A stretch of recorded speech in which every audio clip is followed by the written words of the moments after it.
नमस्ते, आपके साथ मैं हूं जयप्रकाश शर्मा। 2 बज चुके और आप देख रहे हैं खबर 2 टूक। 2 बजने के साथ ही तमाम खबरें लेकर हाजिर हो चुके, लेकिन सबसे पहले कानपुर खबर बताएंगे।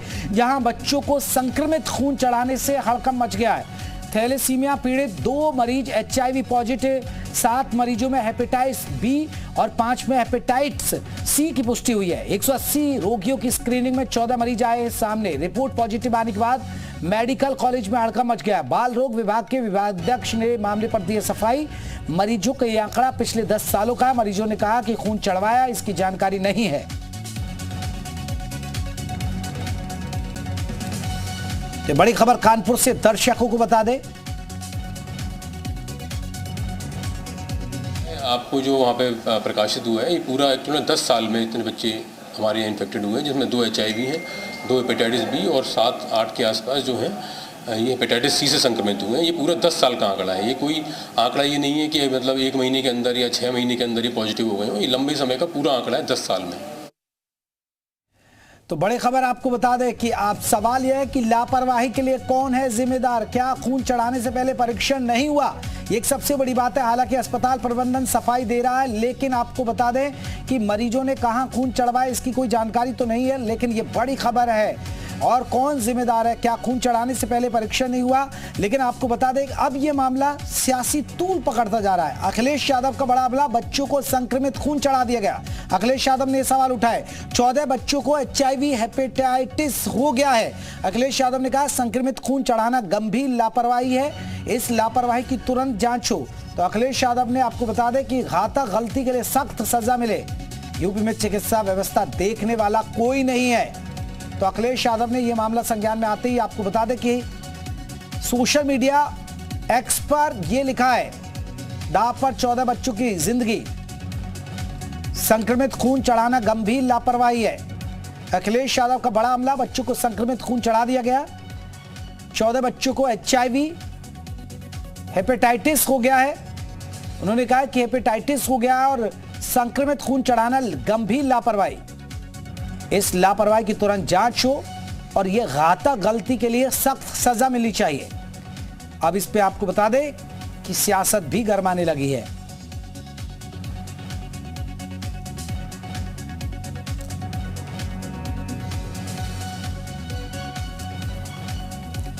कांग्रेस के भी राष्ट्रीय अध्यक्ष ने इस मामले को लेकर हमला बोल दिया। कांग्रेस अध्यक्ष मल्लिकार्जुन खड़गे का हमला, डबल इंजन सरकार ने डबल बीमार कर दिया। कानपुर के सरकारी अस्पताल में लापरवाही, थैलीसीमिया के 14 बच्चों को संक्रमित खून चढ़ा दिया गया है। बच्चों को HIV हेपेटाइटिस बी सी की गंभीर बीमारी हो गई है। गंभीर लापरवाही शर्मनाक है। खड़गे ने कहा है बीजेपी सरकार ने अक्षम्य अपराध किया है, सजा बच्चों को भुगतनी पड़ रही है। मोदी जी की कल बड़ी बड़ी बातें सिखा रहे थे, क्या प्रधानमंत्री ने जवाबदेही तय करेंगे?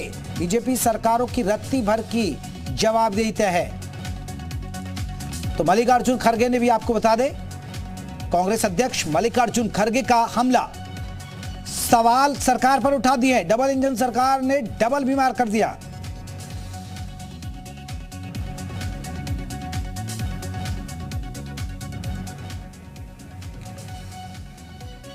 चलिए, अजीत सिंह हमारे साथ, हमारे एसोसिएट एडिटर और ज्यादा अपडेट के साथ जुड़ गए। अजीत, ये मामला गड़बड़ाता जा रहा है और ये मामला अब सियासी तूल भी पकड़ता जा रहा है, लेकिन सबसे बड़ा सवाल है कि जो अस्पताल प्रबंधन है वो सफाई दे रहा है कि ये देखिए आंकड़े अब के नहीं है, ये आंकड़े 10 साल के।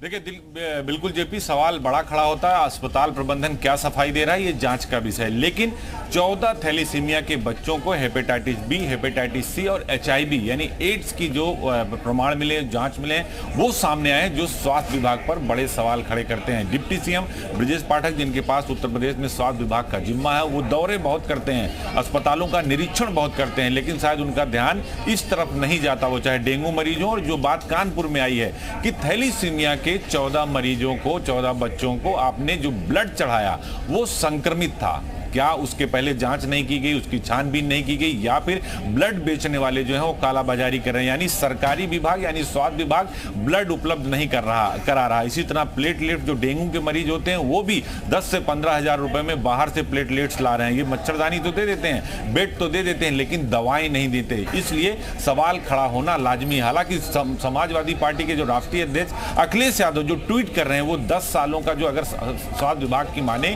तो 10 साल के आंकड़े, और अगर अगर 10 साल के आंकड़े हैं तो इसके पहले 4 साल यानी 2017 के पहले 4 साल तो अखिलेश यादव की सरकार थी, तो उन्हें अपने ऊपर भी देखना चाहिए। मल्लिकार्जुन खड़गे वो कांग्रेस के साथ थे जब यूपीए की 2 की सरकार थी। तो कई सारे ऐसे सवाल खड़े होते हैं, लेकिन बिल्कुल कई सारे सवाल खड़े होते हैं। अजीत आप बने रहे हैं, उन्हीं सवालों की हम बात कर रहे हैं कि आखिरकार कौन कौन से वो सवाल है जो हम उठा रहे हैं। सवाल ये, लापरवाही के लिए जिम्मेदार कौन? जी हां, पहला सवाल कि लापरवाही के लिए जिम्मेदार कौन? क्या खून चढ़ाने से पहले परीक्षण नहीं किया गया, जांच नहीं की गई? दूसरा सवाल है ये, तो दोषियों पर क्या एक्शन लिया जाएगा? ये एक सबसे बड़ा सवाल। आप आंकड़ा बता रहे हैं कि देखिए हमने 10 साल किया, लेकिन आंकड़ा बताने से क्या, 10 साल में अगर हुआ भी तो हुआ क्यों? क्या लापरवाही पर जांच बिठाई गई है? घातक बीमारी की चपेट में आए बच्चों का क्या होगा? अब ये बच्चे आप सोचिए HIV पीड़ित हो गए, अब इन बच्चों का क्या होगा? ये एक सबसे बड़ी बात है।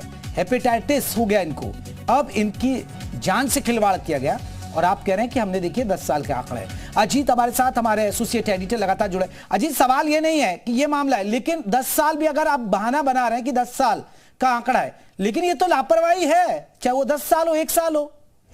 देखिए बिल्कुल जेपी, आपने सही बात कही कि ये लापरवाही है और बड़ी लापरवाही। जिन 14 बच्चों को ये बीमारी हुई है, अब वो पूरी जिंदगी दवा खाएंगे, तो उनके गुनाहगारों को कौन सी सजा मिलेगी, उनके जिम्मेदारों को कौन सी सजा मिलेगी? भाई उनका क्या दोष था? आपने संक्रमित ब्लड चढ़ा दिया, उन्हें HIV हो गया, हेपेटाइटिस B हो गया, हेपेटाइटिस C हो गया, थैलीसीमिया के जो बच्चे मरीज थे उनके साथ ऐसा व्यवहार आपने किया, तो जो उनकी जिंदगी खराब हुई, अब वो पूरी जिंदगी दवा खाएंगे, दवा पे ही उनकी पूरी जिंदगी चलेगी, उनकी सांसें दवा के भरोसे जिंदा रहेंगी। तो इसका जिम्मेदार जो लोग थे उन पर क्या कार्रवाई होगी? यही बात मैं कह रहा था कि विभागों के दौरे करने से, निरीक्षण करने से व्यवस्थाएं नहीं बदल जाती। व्यवस्थाओं को सुधारने के लिए सिस्टम को चेंज करना पड़ता है, जो अब तक स्वास्थ्य विभाग नहीं कर पाया।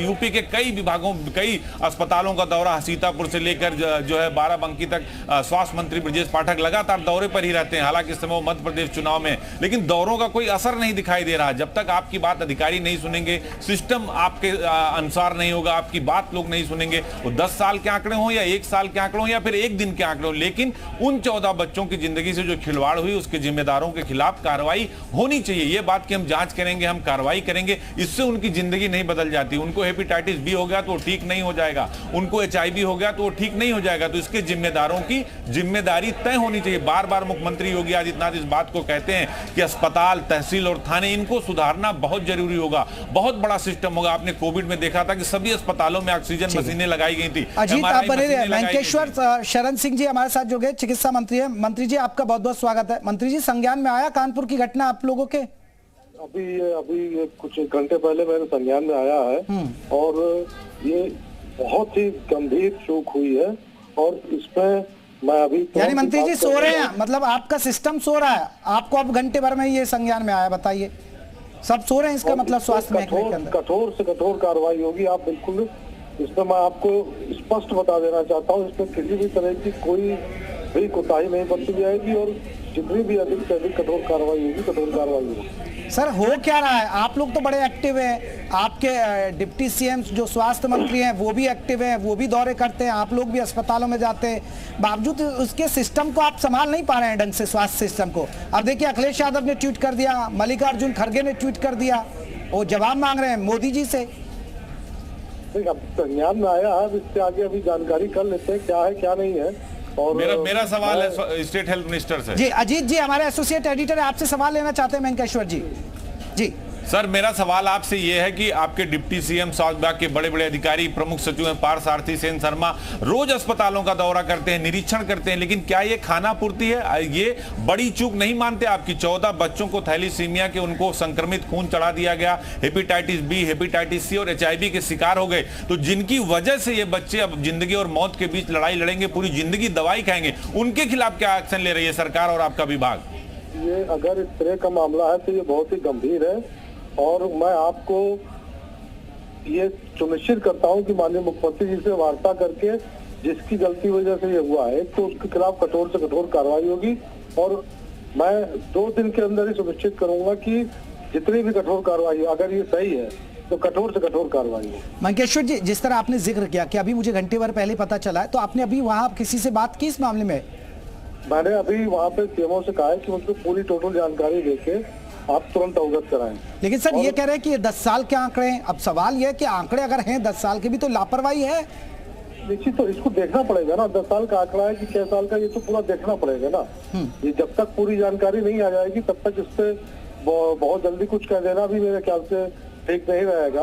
अब बाकी इतने बड़े बड़े नेताओं ने ट्वीट किया है तो एक बार देख तो लेने दीजिए हम लोग को कम से कम, और सही है कि गलत है, ये क्या है क्या नहीं है, ये मैं आपको 2 घंटे के अंदर बता सकता हूं। लेकिन सर ठीक है, आप मेरा सवाल एक आपसे है कि क्या ऐसे आए दिन ये घटनाएं उत्तर प्रदेश के अलग अलग अस्पतालों में आती हैं, कभी देवरिया से आती है, कभी कानपुर से आती है, कभी बांदा से आती है, कभी बलिया से आती है। कई बार देखिए डॉक्टरों की लापरवाही सामने आती है, ऑपरेशन में रुमाल छोड़ देंगे, कैंची छोड़ देंगे, ब्लड की जगह कुछ और चढ़ा देंगे, प्लाज्मा की जो बड़े पैमाने पर बाहर से लोग खरीद रहे हैं, और ब्लैक ब्लड हो चाहे प्लाज्मा हो, दोनों की ब्लैक कालाबाजारी हो रही है। इस पर कितना अंकुश लगेगा, क्योंकि मरीज परेशान है, बहुत बड़ा डिपार्टमेंट है आपका, तो इसको कैसे सुनिश्चित करेंगे? कार्रवाई तो हो जाएगी, 2 लोगों को सस्पेंड कर दिया जाएगा, सिस्टम को कैसे सुधारा जाएगा? क्योंकि आपके डिप्टी सीएम तो रोज दौरे पर रहते हैं। प्लेटलेट जो है वो 2 प्रकार के होते हैं, एक जो 20 घंटे तक ही केवल उसकी वो रहती है, और एक होता है कि जिसकी 20 दिन तक वो रहती है। बहुत हमारे कई, जैसे लखनऊ में आप ले लें तो लखनऊ में जो केजीएमसी में जो मशीन है उस मशीन से ही केवल 20 घंटे वाला निकलता है। अमूमन जो मरीज है वो चॉइस लेता है यही 20 घंटे वाला, और जो उसमें केजीएमसी में जो मिलता है, केजीएमसी जो है आम लोगों के लिए 7,000 रुपए में एक बॉटल को देती है। तो ये एक कहीं ना कहीं कहीं पे आ जाता है कि कभी लगता है कि मरीज अपना थोड़ा सा बढ़ा के भी बता दिया, तो लेकिन हम लोग ये सुनिश्चित कर रहे हैं, जैसे इसके पहले जो हुआ था उसमें मैंने कहा था, मैंने तुरंत बात की, तो जो भी वहाँ पे चलाया जा रहा है सिविल हॉस्पिटल में वो हम लोग लेते हैं केजीएमसी से ही। ये माना जाए कि कानपुर वाली घटना में जल्दी कार्रवाई देखने को मिलेगी आपके विभाग की तरफ से? आप कह रहे हैं कि मुख्यमंत्री से वार्ता करेंगे, मुख्यमंत्री गोरखपुर से आज शाम को आएंगे, तो सबसे पहले वार्ता करके इस पर एक्शन लिया जाए, ये जी मीडिया पर आप सुनिश्चित कर रहे हैं? बिल्कुल, अगर इसमें सच्चाई है जरा सी भी तो कठोर से कठोर कार्रवाई होगी, और मैं स्वयं माननीय मुख्यमंत्री जी से वार्ता करके अगर संबंधित जिसकी भी गलती होगी उसको कठोर से सजा मिलेगी। चलिए मंकेश्वर जी, आपसे उम्मीद करते हैं, आपने हमें आश्वस्त किया, बहुत बहुत शुक्रिया हमसे बातचीत करने के लिए। तो आपको बता दें, मंकेश्वर शरण सिंह स्वास्थ्य राज्य मंत्री, जिन्होंने कहा कि अगर लापरवाही बरती जाएगी तो कार्रवाई होगी। एक बड़ा सवाल, अजीत, मंत्री कह रहे हैं कार्रवाई होगी, और आपने भी जिक्र किया कि देखिए 1-2 लोगों को सस्पेंड कर दिया जाएगा, खाना पूर्ति हो जाएगी, और हो सकता है सस्पेंड के बाद फिर बहाली भी हो जाती है देर सवेर। सवाल यह कि सिस्टम सुधरेगा कैसे? देखिए, बिल्कुल सिस्टम बदलने के लिए आपको खुद बदलना पड़ेगा, आपको चीजों को पारदर्शी करना पड़ेगा, और ऊपर से नीचे सिस्टम ठीक होगा, क्योंकि आप एक जगह सिस्टम ठीक नहीं कर सकते। अगर आपके डॉक्टर कितनी, देखिए 600 से 700 डॉक्टर ऐसे हैं जो ड्यूटी ज्वाइन करके फरार है, उनके खिलाफ आप बर्खास्तगी की कार्रवाई कर रहे हैं। लगातार ये आता है कि आज 100 डॉक्टर बर्खास्त, लेकिन मरीजों का क्या होगा? आप डॉक्टर तो दे नहीं पा रहे हैं अस्पतालों में, कैसे आगे बढ़ेंगे? रोज जब मुख्यमंत्री की समीक्षा बैठक हेल्थ को लेकर होती है तो रोज प्रमुख सचिव को डांट फटकार पड़ती है। आपने देखा आलोक कुमार प्रमुख सचिव चिकित्सा शिक्षा को हटाया गया क्योंकि उन्होंने हाइट नाम की कंपनी को टेंडर दे दिया। मुख्यमंत्री के मना करने के बाद डिप्टी सीएम ने अनुमोदन दे दिया, उसमें 396 करोड़ रुपए की पेनाल्टी ठोक दी। यानी आप सरकार के राजस्व को भी चूना लगा रहे हैं और सिस्टम को भी ठीक नहीं कर पा रहे हैं। मुख्यमंत्री को आपको इंटरसेप्ट करना पड़ रहा है, मुख्यमंत्री को हस्तक्षेप करना पड़ रहा है। तो निश्चित तौर पर सिस्टम को बदलना होगा, सिस्टम को सुधारना होगा, ना कि भ्रष्टाचार यानी करप्शन उसमें गुजरना होगा। यानी जो अधिकारी हैं आपके, उन पर भी आपको सख्ती बरतनी होगी, जो टॉप लेवल पर बैठे हैं, जो प्रमुख सचिव लेवल पर बैठे हैं। पार्थसारथी सेन शर्मा जो प्रमुख सचिव चिकित्सा शिक्षा के चार्ज पे भी हैं, प्रमुख सचिव स्वास्थ्य भी हैं, स्वास्थ्य पे भी, उनसे कोई सवाल नहीं पूछता। तो ये सवाल यानी जवाबदेही तय करनी पड़ेगी। मुख्यमंत्री भी इस बात को बार बार कहते हैं कि जवाबदेही तय होगी, और जो अधिकारी फील्ड में हैं, जिनकी जिम्मेदारी बनती है, उनकी जिम्मेदारी तय होनी बहुत जरूरी, और तभी ये सिस्टम सुधर पाएगा। जो 14 बच्चे थैलीसीमिया के बच्चे थे, जिनको संक्रमित खून चढ़ा है, जिनको हेपेटाइटिस बी, हेपेटाइटिस सी और HIV हुआ है, तो इन सबकी जिम्मेदारी तय करनी पड़ेगी जेपी। बिल्कुल, लेकिन अजीत, अब ये मामला एक बड़ा सवाल है, क्योंकि मल्लिकार्जुन खड़गे कूद गए, अखिलेश यादव कूद गए, सियासत भी होगी, सरकार को घेरा जाएगा। देखिए, बिल्कुल जब इतना बड़ा मुद्दा होगा तो सियासत होगी। भाई कांग्रेस के राष्ट्रीय अध्यक्ष ट्वीट कर रहे हैं, मल्लिकार्जुन खड़गे, समाजवादी पार्टी जो उत्तर प्रदेश में मुख्य विपक्षी दल है उसके राष्ट्रीय अध्यक्ष अखिलेश यादव ट्वीट कर रहे हैं, तो सिस्टम पर सवाल खड़ा करेंगे, और जिस सवालों का जवाब स्वास्थ्य मंत्री को देना पड़ेगा, सरकार को देना पड़ेगा। किसी विभाग की जब गलती होती है तो सवाल सीधे सरकार से किए जाते हैं, और सरकार पर सवाल खड़ा होता है, और जब सरकार पर सवाल खड़ा होगा तो वो मंत्री भी उस दायरे में आता है जो मुख्यमंत्री बार बार कहते हैं कि क्राइम भी रोकना है, करप्शन भी रोकना है और अंतिम व्यक्ति को, जो अंत्योदय कहते हैं जिसको, अंतिम व्यक्ति को इसका लाभ मिलेगा। आप देखिए प्रधानमंत्री स्वास्थ्य योजना है, आयुष्मान भारत कार्ड है, उसमें भी बहुत सारे लोगों को इलाज नहीं मिलता, अलग अलग खबरें आती हैं। तो निश्चित तौर पर इसमें बड़ी कार्रवाई की जरूरत है और बड़े अफसरों को बड़ी कार्रवाई की जरूरत है। और कहीं ना कहीं अजीत एक बड़ा सवाल है कि यूपी में करीब 20,000 डॉक्टरों की कमी है और जो डॉक्टर हैं वो ऐसा कारनामा कर देते हैं। बहुत बहुत शुक्रिया तमाम अपडेट हम तक पहुंचाने के लिए। हमारे एसोसिएट एडिटर हमें बता रहे थे कि क्या अब यहां पर सियासत होगी, एक सबसे बड़ी खबर है। इस